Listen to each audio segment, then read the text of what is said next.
Hello मेरे students. तो देखिए, आज मैं आपके लिए लेके आई हूँ एसएसटी के मोस्ट इम्पोर्टेंट क्वेश्चंस। ठीक है, तो देखिए इतिहास, सबसे पहले हम हिस्ट्री की बात करते हैं माय डियर स्टूडेंट्स।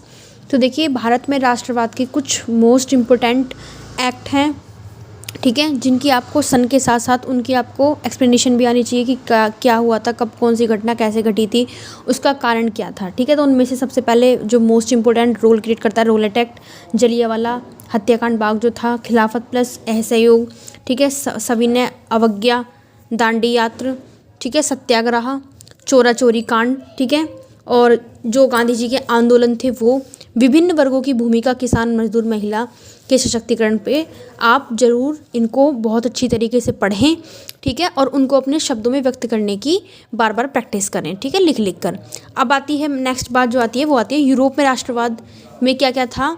फ्रांस की क्रांति के प्रभाव, राष्ट्र राज्य का विचार, ठीक है, जर्मनी इटली एकीकरण, 1848 की घटनाएं, जर्मनी इटली एकीकरण के मुख्य बिंदु। ठीक है मेरे प्यारे स्टूडेंट्स, आगे चलिए।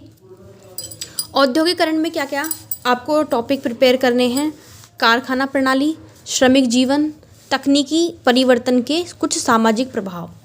ठीक है, अब वहीं हम ज्योग्राफी की बात करते हैं, भूगोल की बात करते हैं। तो इसके अंदर कुछ मोस्ट इम्पोर्टेंट टॉपिक्स, ठीक है, आपके सामने लिखे हुए हैं, जैसा कि आप देख सकते हैं यहाँ से।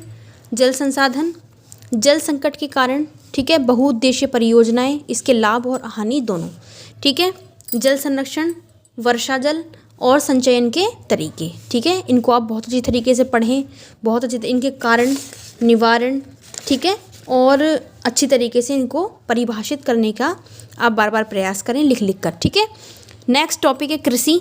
कृषि में क्या आपका खरीफ रबी, ठीक है, इनकी जो फसलों के बारे में बहुत ज़्यादा इम्पोर्टेंट क्वेश्चंस आपके सामने पूछे जाते हैं एग्ज़ाम के अंदर। ठीक है बच्चों, प्रमुख फसलें, ठीक है, कहाँ हैं, कैसे हैं, क्या क्या इनके मतलब फ़ायदे होते हैं इन फसलों के, ठीक है, क्या क्या चीज़ इनसे प्राप्त होती है, सिंचाई कैसे की जाती है, आधुनिक उर्वरक कौन कौन से प्रयोग किए जाते हैं, इनके कौन कौन से प्रकार होते हैं, कृषि सुधार अच्छी तरीके से प्रिपेयर करें। ठीक है, नेक्स्ट खनिज व ऊर्जा, खनिजों के प्रकार, पारंपरिक अपारंपरिक ऊर्जा, ठीक है, ऊर्जा संरक्षण के उपाय, विनिर्माण जीवन रेखाएं, उद्योग के कारण, ठीक है, महत्व, औद्योगिक प्रदूषण नियंत्रण, बहुत ज़्यादा मोस्ट इम्पोर्टेंट टॉपिक है, सिंपल है बेहद, ठीक है, बहुत ही पढ़ना आसान है।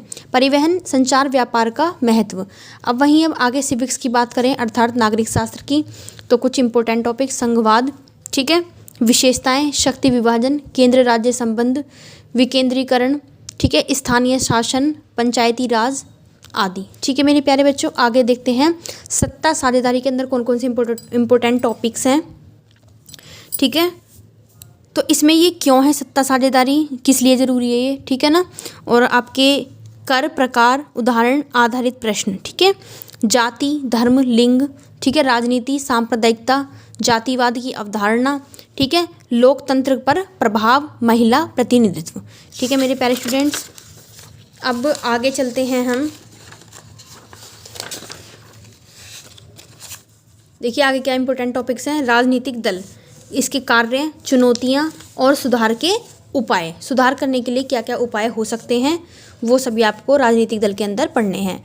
अर्थशास्त्र की, इकोनॉमिक्स की बात करते हैं तो मेरे बच्चों मुद्रा और शाखा में देखिए बैंक बनाम साहूकार, औपचारिक अनौपचारिक ऋण, ऋण जाल, इनको अच्छी तरीके से पढ़ें।